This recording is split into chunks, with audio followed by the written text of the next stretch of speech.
Hello বন্ধুরা, আসসালামু আলাইকুম। Welcome to my channel Molly kitchen. আজকে আমি আপনাদের সামনে আরেকটা রেসিপি নিয়ে চলে এসেছি। আজকে আমি আপনাদের সামনে নতুন একটি ডেজার্টের রেসিপি নিয়ে চলে এসেছি। আজকে আমি তৈরি করব মূলার সিমাই বা পায়েস।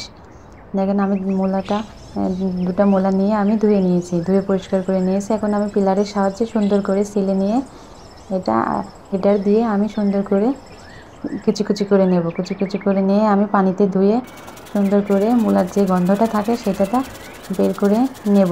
ধুয়ে পরিষ্কার করে নিয়ে তাতে এবার আমি এই মূলাটা আমি সিদ্ধ করতে দেব, সিদ্ধ করে নেব। মূলাটা সিদ্ধ করতে দিয়েছি।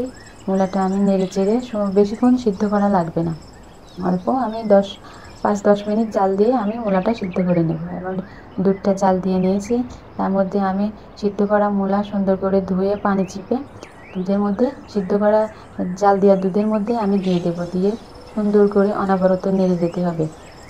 তারপরের মধ্যে আপনারা যে যেমন মিষ্টি খান সেরকম চিনি দেবেন।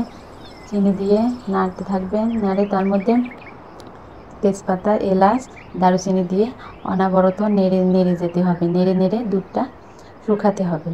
সুন্দর করে নেড়ে চেড়ে করতে হবে যাতে নিচে না লেগে যায়।